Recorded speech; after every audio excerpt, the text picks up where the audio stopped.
Baik, assalamualaikum warahmatullahi wabarakatuh. Berjumpa lagi di channel saya. Kita pada kali ini kita mempelajari tentang sejarah, materi sejarah tentang keterkaitan masa lalu dan masa kini. Nah, materi ini merupakan salah satu materi kelas 10 mata pelajaran sejarah peminatan. Ya. Nah, keterkaitan masa lalu dan masa kini. Pada kali ini saya menggambarkan tentang tentang gambar flu Spanyol, pandemi flu Spanyol dengan COVID-19. Sebetulnya ini kan sangat berhubungan antara flu Spanyol dengan COVID-19. Nah, hubungannya apa hubungannya? Hubungannya sama-sama pandemi. Nah, kalau masanya flu Spanyol tahun 1918 sampai 1920, eh, ini berhubungan dengan COVID-19. Mereka sama-sama menggunakan masker juga dan sama-sama melakukan karantina. Nah, ini. Nah, pelajarannya apa pelajarannya? Pelajarannya banyak sekali pelajarannya. Ketika kita belajar dari flu Spanyol tahun 1918 sampai 1920, pada waktu itu kan korbannya kan terbagi menjadi 3 gelombang itu. Yang gelombang pertama itu kan gelombang awal. Gelombang awal itu kan masyarakat itu kan masih disiplin ketat. Kemudian lama-kelamaan longgar, kemudian sampai gelombang ketiga terjadi peningkatan dari jumlah ini yang mengidap penyakit itu. Nah, sama dengan virus corona ya juga seperti itu. Virus corona. Awalnya kita disiplin melakukan lockdown, kemudian lama-kelamaan karena sudah bosan ya, kemudian juga mengalami ketidakdisiplinan itu. Tuh keterkaitan masa lalu dan masa kini. Nah, pengantar, manusia tidak akan terlepas dari sejarah karena manusia adalah bagian dari unsur sejarah. Unsur sejarah itu ada 3, ada manusia, ruang, dan waktu. Manusia itu sebagai aktor yang menggerakkan, aktor yang melakukan peristiwa itu. Kemudian ruang itu tempat terjadinya peristiwa tersebut. Sedangkan waktu adalah kapan terjadinya. Itu. Nah, menurut Arnold Joseph Tony B, itu salah satu sejarawan Inggris yang terkenal bukunya A Study of History, dia berpendapat mempelajari sejarah adalah mempelajari masa lampau untuk masa depan. Masa lampau untuk masa depan, mengapa demikian? Bagi Tony B, dengan masa lampau tersebut memiliki arti penting untuk masa depan yang kita pelajari pada masa kini. Jadi, kita belajar masa lampau, sejarah kan belajar masa lampau. Masa lampau itu terdapat sebuah pelajaran yang berharga yang kita pelajari pada masa kini untuk kita untuk sebagai pelajaran kepada masa yang akan datang. Itu adalah fungsi dari sejarah. Makanya sejarah itu kan sebuah pengalaman kan ya. Kata Pak Sartono Kartodirjo itu kan sejarah itu kan pengalaman kolektif masa lampau. Nah, ada pengalaman-pengalaman itu kan terdapat sebuah pelajaran yang kita pelajari masa kini untuk sebagai pelajaran yang masa yang akan datang. Itu fungsinya sejarah. Arti pentingnya ada 6 ya, memberikan kesadaran waktu, memberikan teladan yang baik, memberikan pelajaran yang baik, memperkokoh rasa kebangsaan, memberikan ketegasan identitas nasional dan kepribadian suatu bangsa, sumber inspirasi dan sarana rekreatif. Nah, ini ada banyak sekali, ada bukunya Islam Adilok, Tan Malaka, Aksi Massa, ada Soekarno. Nah, ini buku-buku sejarah, ada Jejak Intel Jepang, ini sangat penting sekali nih. Nah, karangannya Pak Muhammad Natsir, Mas Yumi. Nah, pertama kita memberikan kesadaran waktu. Kesadaran waktu artinya kesadaran bahwasannya kehidupan dengan segala perubahan, pertumbuhan dan perkembangannya terus berjalan melewati waktu. Waktu itu kan terus berjalan. Terus berjalan, dengan berjalannya waktu kita ini serasa apa? Serasa kita ini akan belajar, harus belajar. Karena apa? Karena waktu akan terus berjalan sehingga dengan kesadaran sejarah seseorang akan senantiasa berupaya mengukir kehidupan dengan sebaik-baiknya. Jadi ini kalau orang Jepang ya punya prinsip namanya Bushido. Bushido, semangat Bushido. Bushido itu kesatria. Bushido sikap kesatria. Kalau semangat itu seishin. Nah, dia masyarakat Jepang punya prinsip namanya Kaidanzen, yaitu berubah menjadi lebih baik. Nah, ini orang Jepang belajar dari sejarah, belajar dari nenek moyangnya yang dengan prinsipnya Bushido untuk generasi yang akan datang. Makanya bangsa Jepang itu sangat maju sekali karena mereka belajar sejarah. Itulah memberikan kesadaran waktu. Memberikan teladan yang baik. Mempelajari sejarah, khususnya tokoh besar yang tertulis dalam biografi memberikan pelajaran bagi kita. Ada pelajaran, contohnya kayak Muhammad Hatta di foto ini. Muhammad Hatta itu kan salah satu tokoh proklamator,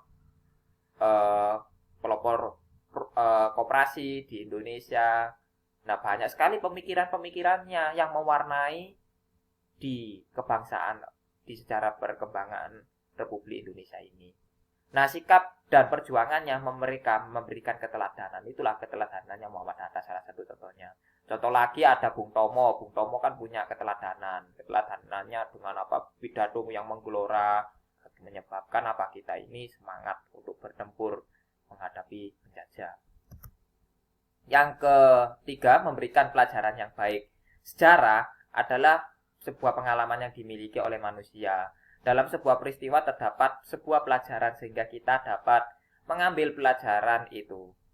Peristiwa pada masa lalu yang berdampak baik dan buruk dapat dijadikan hikmah sebagai pelajaran untuk masa depan. Nah, di sebelah ini, gambar sebelah, ada pelajaran.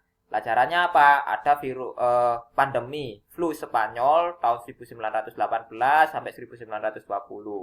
Ini pelajaran. Pelajaran digunakan untuk apa? Untuk masa kini. Masa kini kita ini dilanda pandemi COVID-19. Kita bisa belajar dari flu Spanyol agar apa? Agar kita berdisiplin. Disiplin apa? Disiplin cuci tangan, kemudian sesuai dengan protokol kesehatan. Nah, kita belajar dari sejarah di situ. Agar apa? Agar kasus penularannya itu kan terhambat. Itu pelajaran yang baik. Contohnya, memperkokoh rasa kebangsaan nih. Nah, memperkokoh rasa kebangsaan. Di gambar sebelah ini kan ada buku Di Bawah Bendera Revolusi. Nah, ini bukunya Soekarno. Terbentuknya suatu bangsa disebabkan adanya kesamaan sejarah besar di masa lampau dan adanya kesamaan keinginan untuk membuat sejarah untuk masa depan. Bangsa Indonesia itu rasa kebangsaannya itu karena apa? Salah satunya adalah mereka belajar dari masa lampau. Salah satu kerajaan, kenangan kejayaan masa lampau ada kerajaan Sriwijaya dan Majapahit. Kenangannya. Mereka mempelajari itu untuk memperkokoh rasa kebangsaan.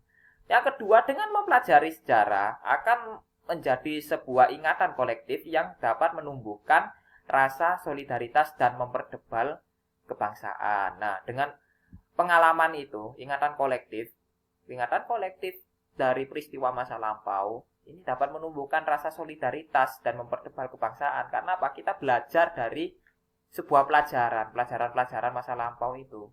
Dengan pelajaran masa lampau itu yang kita pelajari masa kini dapat memperkokoh rasa kebangsaan kita untuk generasi yang akan datang. Itu memperkokoh rasa kebangsaan. Kita belajar dari sosok Soekarno, sosok proklamator,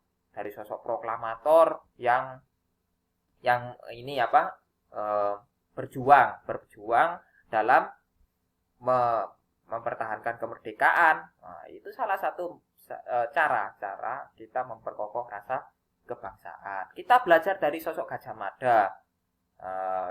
Mada, yang bisa menyatukan Nusantara.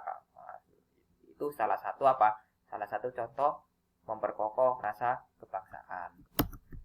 Memberikan ketegasan identitas nasional dan kepribadian suatu bangsa.